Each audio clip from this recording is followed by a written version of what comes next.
Hello everyone. Well and wish the same from you. My name is Nasrat Banu, Associate Professor, and I wish to speak with you today and happy to increase your knowledge of psychology at workplace in this presentation. So, now I am going to deal with nature and development of workplace psychology. And before going into it, let's see the introduction, that is the topics which we are going to deal here. The first is objective or the aim of the topic. The second is what is psychology. Third is workplace psychology. Next is about the industrial organizational psychology, also called as IO psychology. Then the key areas where it is applied in our job or work, and the last is the conclusion. Now let's move to the other slide. Work is the inescapable starting point for all social inquiry, said by Hal Bonner, the famous economist best known for the worldly philosophers, in which he has rightly said about the challenges the human beings face for survival is work. So, everyone is in need of work and we have to keep it up without any black mark.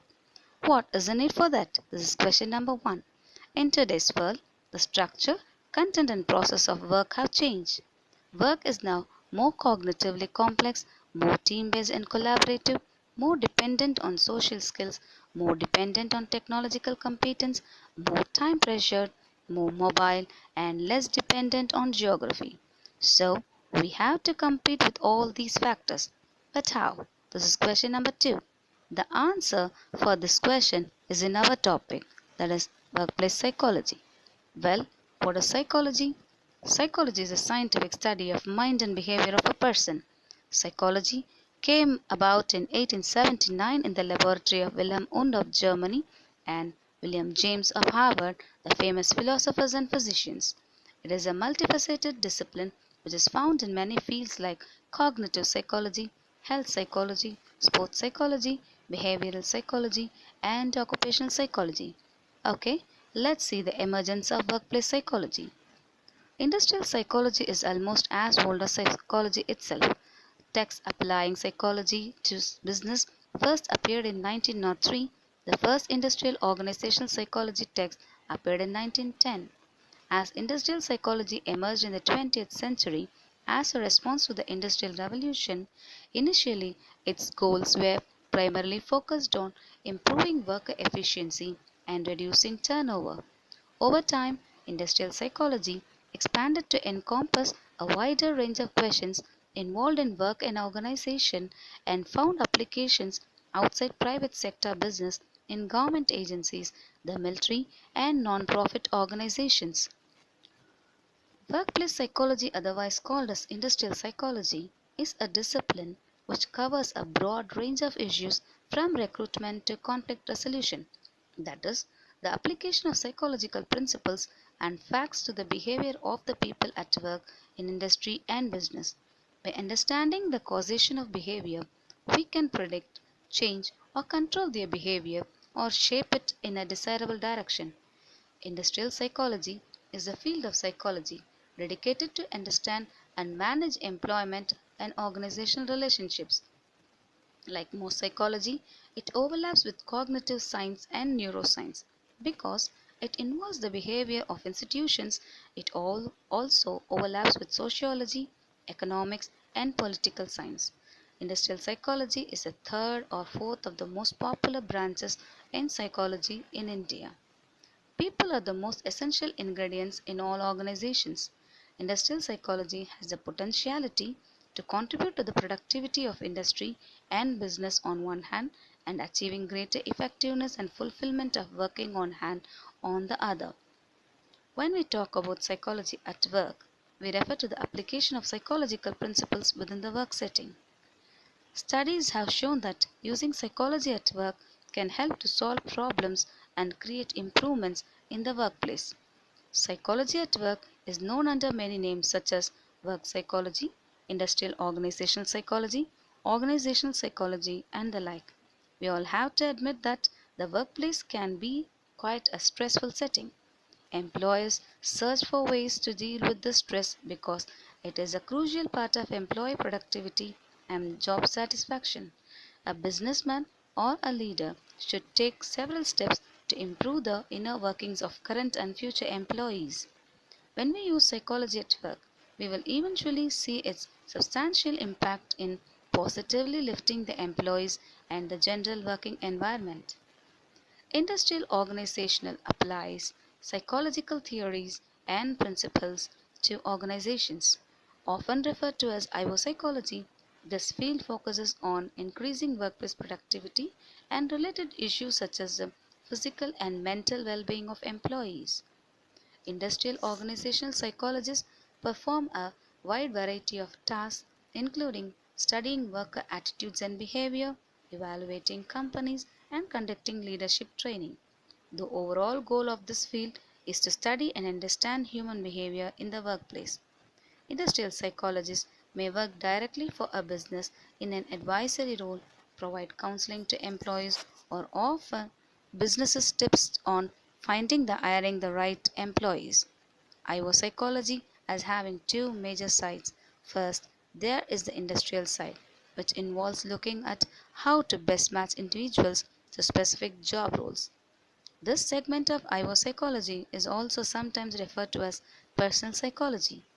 People who work in this area might assess employees' characteristics and then match these individuals to jobs in which they are likely to perform well. Other functions that fall on the industrial side of IO psychology include training employees, developing job performance standards, and measuring job performance. The organizational side of psychology is more focused on understanding how organizations affect individual behavior. Organizational structures, social norms, management styles, and role expectations are all factors that can influence how people behave within an organization. By understanding such factors, IO psychologists hope to improve individual performance and health while at the same time benefiting the organization as a whole. And now let's see the six key subject areas. According to Psychology Applied to Work, an introduction to industrial and organizational psychology, Muchinki's work, most industrial organizational psychologists work in one of six major subject areas. First is the training development. Professionals in this area often determine what type of skills are necessary to perform specific jobs as well as develop and evaluate employee training programs. Second is the employee selection. This area involves developing employee selection assessments such as screening tests to determine if job applicants are qualified for a particular position. Third is the ergonomics. The field of ergonomics involves designing procedures and equipment designed to maximize performance and minimize injury. Fourth is the performance management. IO psychologists who work in this area develop assessments and techniques to determine if employees are doing their jobs well. Fifth is the work life. This area focuses on improving employee satisfaction and maximizing the productivity of the workforce. IO psychologists in this area might work to find ways to make jobs more rewarding or design programs that improve the quality of life in the workplace. The last is the organizational development. IO psychologists who work in this area help improve organizations often through increasing profits, redesigning products, and improving the organizational structure.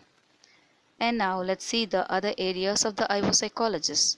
The first is product designing. Some IO psychologists are involved in the development of consumer or workplace products. Next is the employee testing. Psychological principles and tests are often used by IO psychologists to help businesses select candidates that are best suited to specific job roles. The third is the leadership. IO psychologists may work to help leaders develop better strategies or train managers to utilize different leadership skills to manage team members more effectively. The next is the workplace diversity.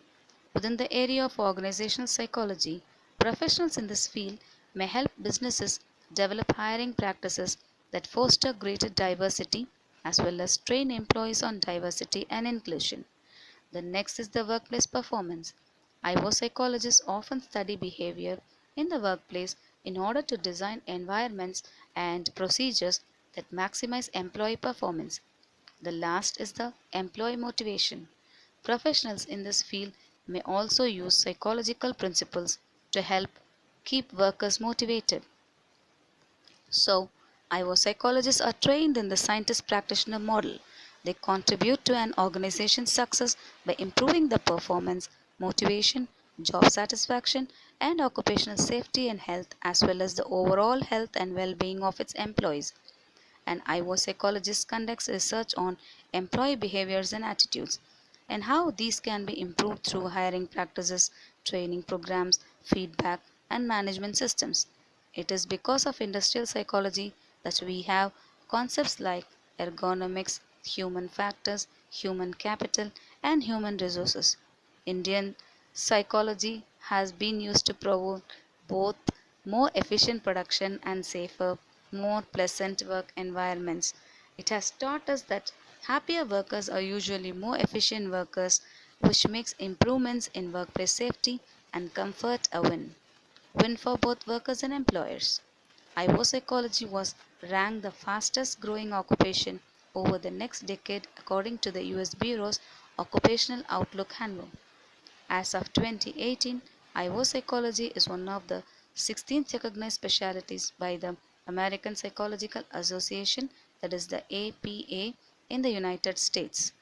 And thank you for your attention and participation. Hope you all had a great time by knowing about industrial psychology and try to be an IO psychologist and flourish in your life. All the very best. Thank you once again.